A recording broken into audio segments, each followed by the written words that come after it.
So I've just finished rebuilding my Fluval Flex 15 gallon from scratch. Before I had a bit of a tree structure in there, and it was pretty neat looking, but it was getting pretty tired.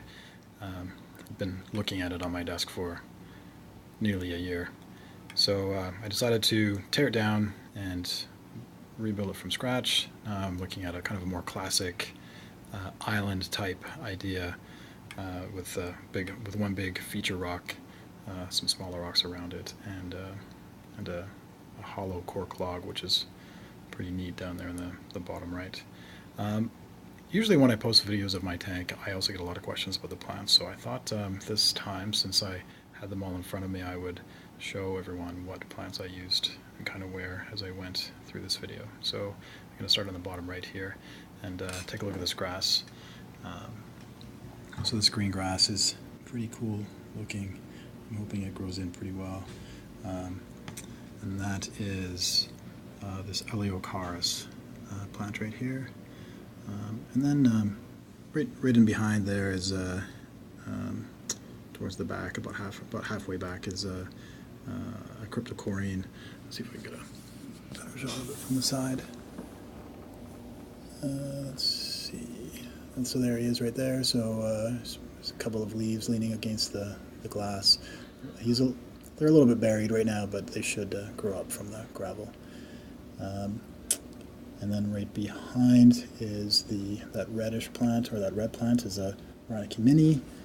I've also got some of the Rhynoki mini and a couple of the cryptocorynes right beside the cork log there. And those are, the cryptocoryne is that one, and the Rhynoki mini is that one. On top of the cork log is a type of moss called Taxophyllum flame. And that's this one right there. And then, so I've got some more Rhynoki mini, and the grass, of course, all around. The Rhynoki mini kind of wraps around the rock in a bunch of different places. And then in the back, there is Rhynoki rosanervig. Yeah, I butchered that name.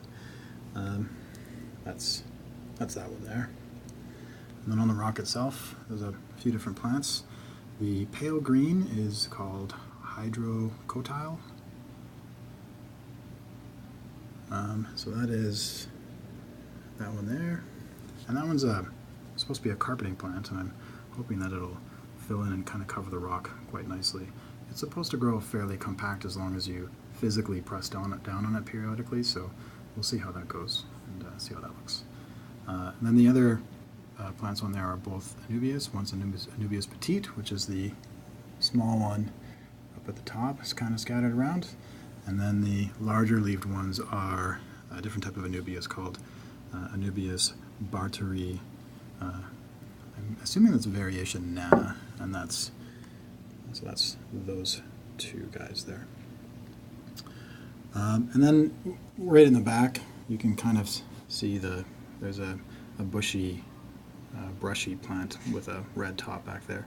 I'm not actually sure what that is. I got that from my husband's tank, and it's looking a little bit sad. It didn't handle the trip from home to the office very well, but I'm hoping it recovers and grows in, because it's really quite interesting. It grows quite tall and fills in really well. And then quick tour of my fish.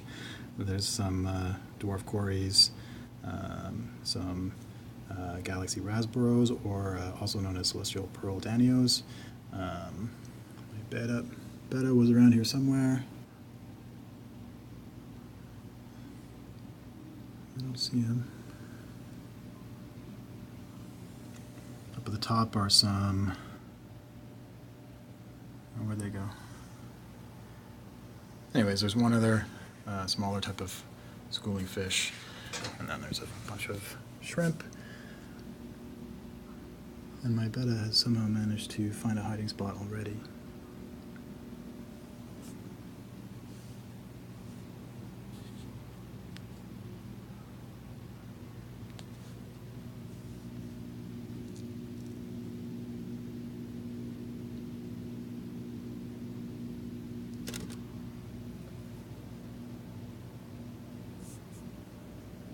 Ah, there he is.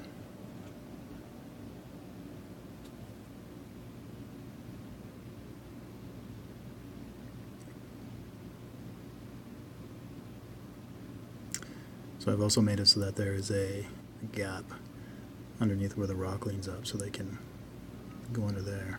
Seems to be a favorite spot of his already.